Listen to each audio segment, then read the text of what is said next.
Hello बच्चों, कैसे हैं आप सभी। तो चलिए बच्चों आ जाइए, क्योंकि आज की कक्षा में हम शुरू करेंगे हमारी देखिए ये है संयुक्ताक्षर। तो बच्चों चलिए शुरू हो जाइए, क्योंकि एक बहुत ही ज्यादा नया अध्याय है। ठीक है, संयुक्ताक्षर। चलिए बच्चों देखो, तो बच्चों संयुक्ताक्षर कितने होते हैं? तो ये है बच्चों 4। ठीक है, देखिए कौन कौन से हैं। चलिए देखो बच्चों, तो बच्चों पहला है श। ठीक है, क्या है बच्चों ये? श से क्षत्रिय वाला है ना। फिर है बच्चों त्रिशूल वाला। फिर है ज्ञानी वाला। और फिर है बच्चों श से श्रमिक वाला। ठीक है, चलिए तो बच्चों अब यहाँ पे देखिए, श से क्षत्रिय से क्या बना। यहाँ पे देखिए, अब जो श से क्षत्रिय है वो किस प्रकार बनता है। देखिए, क्योंकि बच्चों संयुक्ताक्षर जो है संयुक्त यानी कि मिला हुआ, जोड़ से बनाया गया, यानी कि दो अलग अलग वर्णों से, ठीक है, दो अलग अलग व्यंजनों को मिलाया गया एक नया व्यंजन या फिर नया वर्ण। देखिए तो बच्चों जो श से क्षत्रिय है, देखिए कैसे बनेगा।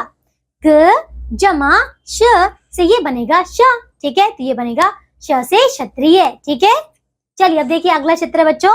देखिए ये है त्रिकोण, है ना। तो देखिए त्र किससे बनता है, बोलिए। देखिए बच्चों, तो ये बनेगा त जमा र, तो ये बन जाएगा त्र।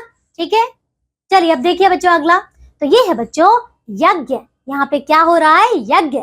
तो बच्चों ये य किससे बनता है? देखिए तो ये बनेगा ज जमा य से। ठीक है, ये बन जाएगा ज्ञ। समझ आया। चलिए अब देखिए बच्चों आखिरी संयुक्ताक्षर, तो ये है श जमा र, इससे बनेगा श्र। ठीक है, क्या बनेगा? श्र। देखिए तो ये है बच्चों श्रमिक। ठीक है, जो कि मेहनत करता है। चलिए आइए बच्चों अब पढ़िए और समझिए। तो चलो बच्चों अब इन सारे शब्दों को हम मिलकर पढ़ते हैं और समझते हैं। तो चलिए बोलिए मेरे साथ।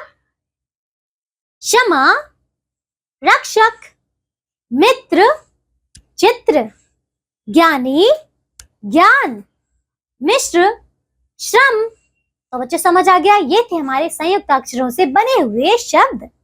आइए बच्चों अब बोल बोल कर पढ़िए। तो चलो बच्चों यहाँ पे देखो क्या है। ये बच्चों एक शब्द लिखा है, ये बच्चों क्षण। क्या है? क्षण। तो इसको देखो, ये जो बिंदु से बना हुआ शब्द है बच्चों, इसको आप पेंसिल से इसके ऊपर ही लिखेंगे। ठीक है, चलिए अगला देखिए क्या है।